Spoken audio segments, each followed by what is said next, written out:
అండి. So big boss season 10 అనేది start అవబోతుంది. సో బిగ్ బాస్ మీద మీ ఒపీనియన్ ఏంటి? బిగ్ బాస్ మళ్ళీ 10th సీజన్ రావడం అనేది చాలా ఆనందం. మళ్ళీ అందరం ఒక బిగ్ బాస్ షోను చూడడం, మళ్ళీ ఎవరు విన్ అవుతారు అని ఒక ఆసక్తిగా నెలకొంటుంది. మంచి ఎంటర్టైన్మెంట్ ప్రోగ్రామ్. కాకపోతే ఏంటంటే అందులో బాగా కళ కోసం కష్టపడే వాళ్ళు, సమాజం పట్ల కష్టపడి ఒక నలుగురికి ఆదర్శంగా నిలిచే వాళ్ళను, వాళ్ళంతూ సాయం చేసే వాళ్ళను, నటుడిగా కానీ కళాకారుగా సమాజం పట్ల ఉండేవాళ్ళు, కొంచెం జనాలకు టీవీ చూసే ప్రజలకు అభిమానులు కానీ కొంచెం మెసేజ్, ఒక మంచి మెసేజ్ ఇవ్వాలి. ఈ అల్లరి చిల్లరి రకరకాల మాటలు అదని ఇదని అట్లా కాకుండా షో అనేది చాలా హుందాగా, చాలా సంప్రదాయంగా, గౌరవంగా, మర్యాదపూర్వకంగా ఆ షో అనేది ఉంటే మాత్రం ఖచ్చితంగా జనాలు కూడా ఆసక్తి చూపుతారు. బిగ్ బాస్ షో అంటారు చూడాలని ఒక ఉత్సాహం అనేది జనాలు రావాలి. ఈసారి సరే మంచి వాళ్ళని కంటెంట్ వాళ్ళని తీసుకొచ్చి వాళ్ళ జీవితాల్లో వాళ్ళు ఎలా కష్టపడ్డారు, ఎలా ఈ స్థాయికి వచ్చారు, వాళ్ళు స్థాయికి వచ్చాక ఎంతమందికి ఉపయోగపడారు, ఎంతమంది సాయం చేశారు, వాళ్ళ ఆదర్శంగా ఎంతమంది ఉన్నారు, అటువంటి వాళ్ళని తీసుకొచ్చి బిగ్ బాస్ షోలో పెడితే కనుక చూసే వాళ్ళు కూడా జనాలు ఎక్కువైపోతారు. ఏదైతే బిగ్ బాస్ రేటింగ్ కోసం చాలామందిని రకరకాలుగా పంపించడం, మళ్ళీ తీసుకురావడం ఇలాంటివి చేస్తారు కదా. మంచి వాళ్ళని తీసుకురండి. మంచి వాళ్ళని తీసుకొచ్చి వాళ్ళు నలుగురికి ఆదర్శంగా ఉండే వాళ్ళని తీసుకొస్తే ఈ చూసే వాళ్ళు కూడా ఆదర్శంగా చూస్తారు. ఖచ్చితంగా ఆ షో అనేది కూడా సక్సెస్ అవుతుందని మనం కోరుకుంటున్నాం. అంటే కొంతమంది పబ్లిక్ ఏమంటున్నారంటే ఇలాంటి బిగ్ బాస్ లాంటి షోలు ఎందుకు పెడుతున్నారు, కొంచెం జనరల్ నాలెడ్జ్ అలాంటివి పెడితే బాగుంటుంది కదా, పిల్లలు కూడా మంచిగా నేర్చుకోవడానికి ఒకటంటూ ఉంటుంది కదా అని చెప్పి, దానికి మీరేమంటారు? కొంతమందిని ఏదో అవకాశం దొరికింది, సినిమా ఫీల్డ్ పరంగా కావచ్చు, బయట సోషల్ మీడియా పరంగా కావచ్చు, వాళ్ళకు ఉన్న చిన్న అవకాశం దొరక వాళ్ళు ఏదో ఫేమస్ అయిపోతారు. అవుతారు కానీ ఈ లోక జ్ఞానం అనేది నలుగురిలో ఉన్నప్పుడు, 10 మందిలో ఉన్నప్పుడు మాట్లాడే విధానం, వాళ్ళు నడిచే పద్ధతి, వాళ్ళు ఉండే విధానం అవన్నీ సరిగా ఉండవు. ఏ మనిషిని వయసుకు తగ్గట్టు మర్యాదించాలా వద్దా అనే ఆలోచన వాళ్ళకు ఉండవు. అటువంటి వాళ్ళని తీసుకొచ్చి ఎందరో అనుభవం ఉండి, ఎందరో కష్టపడి, ఎంతోమంది ఆ స్థాయికి వచ్చిన వాళ్ళ దగ్గర వాళ్ళు చాలా అవమానంగా ఫీల్ అవుతారు.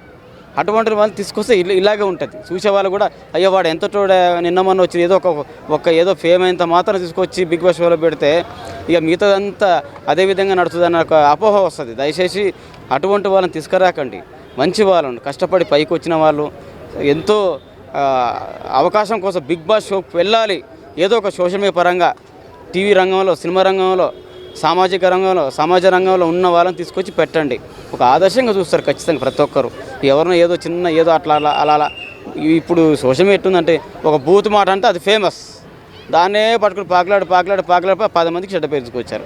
ఇంకా అటువంటి వాడు బిగ్ బాస్ పోతే అరే గీడు పోయిందంటే, గామ పోయిందంటే, గామ గట్ల చేసి గిట్ల చేసి ఇవన్నీ తలకాని పనులు. అప్పుడు అంటారు ఈ బిగ్ బాస్ ఎవరిని ఎంచుకోవాలి, ఎవరిని ఈ బిగ్ బాస్ షోకి ఎంట్రీ చేయాలని కూడా ఆలోచన లేదా, ఇటువంటి వాళ్ళని తీసుకొస్తారా, ఇదేనా బిగ్ బాస్, ఇదేం బిగ్ బాస్ అనే గతంలో కూడా వచ్చినాయి.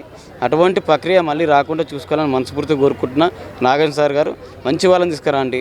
ఎంతో కష్టపడే వాళ్ళను, ఎంతో ఆదర్శంగా నిలిచే వాళ్ళని తీసుకొస్తే ఈ బిగ్ బాస్ షో చూసే వాళ్ళు కూడా ఆదర్శంగా ఉండి నేను కూడా బిగ్ బాస్ పోవాలరా, నేను కూడా సమాజానికి సినిమా పరంగా, రాజకీయ పరంగా ఇప్పుడు జనసందులో ఉన్నప్పుడు నా వంతు కృషి చేయాలి, నా వంతు సాయం చేయాలన్న ఆలోచన కలిగిన వాళ్ళని తీసుకొచ్చి బిగ్ బాస్లో పెడితే ఖచ్చితంగా బిగ్ బాస్ షో అనేది సక్సెస్ అవుతుంది. అంటే రీసెంట్గా నందోస్ వరల్డ్ అని ఒక పాస్పోర్ట్ స్టాండ్లో దొరికారు కదా, వాళ్ళు కూడా వస్తారని ఒక రూమర్. రావచ్చు, వాళ్ళు రావడం అనేది సహజం. అవకాశం ఉంటే వాళ్ళ పనితీరు, వాళ్ళు చేసిన సేవ తీరు, వాళ్ళు ఏ ఫీల్డ్ అయితే ఉన్నారో వాళ్ళు చేస్తున్న మంచి పనుల వల్ల అది జనానికి, వాళ్ళు ఇంటర్వ్యూ చేసినందుకు, సెలక్షన్ జరిగినప్పుడు వాళ్ళు చెప్పిన విధానానికి వాళ్ళు సక్సెస్ అయితే వాళ్ళు రావచ్చు. వాళ్ళు ఎంత కష్టపడ్డారు అదే కష్టతనాన్ని ఇక్కడ కూడా నలుగురికి, ఎంతో తెలుగు రాష్ట్రాలు 2 తెలుగు ఏంటంటే అయ్యో లేనోడికి సాయం చేయడం కష్టపడడం కదా, కష్టపడి సంపాదించుకుని సాయం చేయడం కష్టం. స్కామా? ఇక స్కామ్ చేసిన వాళ్ళని తీసుకురావడం చాలా తప్పిదం. అది స్కామ్ను వాళ్ళని ఒప్పుకుంటారండి? చెప్పు. అన్యాయాన్ని, దోపిడీని, స్కామ్ను, దుర్మార్గం, ఒకరిని కడుపు కొట్టడం, ఒకరిని ముంచడం, ఒకరిని మోసం చేయడం, ఇటువంటి వ్యక్తులను తీసుకురావద్దు. మీరు కనుక అటువంటిది తీసుకొచ్చిన సమాజానికి అంతా తెలుసు. ఈ అటువంటి తీసుకొచ్చి బిగ్ బాస్లో పెట్టాను, ఆ టీవీ కూడా చూడరు. ఇదేంది గిష్టం తీసుకొచ్చి బిగ్ బాస్ షోనా, వాడు ఎంత మంచోడు ఎంత చెడ్డోడు గతంలో పెడతారు పలానా పెట్టవచ్చు కానీ రకరకాల ఊహాగానాలు వస్తాయి. దయచేసి అటువంటి స్కామ్లకు ఈ డబ్బులు మోసం చేసి ఈ ఇప్పుడు ఈ మధ్యకాలం సోషల్ మీడియాలో వస్తున్నాయి కొన్ని ఏదో వీడియోలు రకరకాల ఎస్ఐ కానిస్టేబుల్స్ వాళ్ళు కూడా వస్తారని చెప్పి ఒకటే అంటే సోషల్ మీడియాలో హల్చల్ చేస్తున్నారు.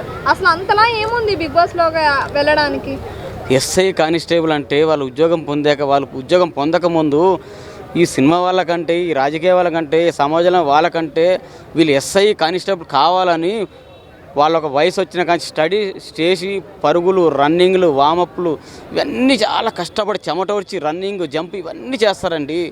వాళ్ళంత కష్టపడి ఆ స్థాయికి వస్తేనే ఏదో ఒక మళ్ళీ వాళ్ళ పరీక్షల్లో పాస్ అయ్యి వాళ్ళు ఫిట్నెస్లో పాస్ అయ్యి మెడికల్ సర్టిఫికేట్ రకరకాలుగా ఉండి అన్నింటిలో పాస్ అయ్యానే కానిస్టేబుల్ ఈ సిఐలు ఎస్ఐలు ఈ రకరకాల ఉద్యోగాలు పొందుతారండి. వాళ్ళు చాలా కష్టం అండి. వాళ్ళు స్వయంగా కష్టపడి చెమటోడ్చి కష్టపడిన వాళ్ళ ఉద్యోగం జాబ్ సంపాదించుకున్న వాళ్ళు ఇప్పుడు బిగ్ బాస్ రావాల్సిన అవసరం ఏముంది అంటే ఏం చెప్తారు? అదొక ఫ్యాషన్. బిగ్ బాస్ ద్వారా వచ్చి ఒక సమాజానికి జాబ్ లేకపోతే అయ్యో జాబ్ చేస్తూ కూడా మంచి చేసే వాళ్ళు చాలామంది ఉన్నాయి. ఉద్యోగం అనేది సహజంగా ఉద్యోగం 24 గంటలు చేయలేరు కదా.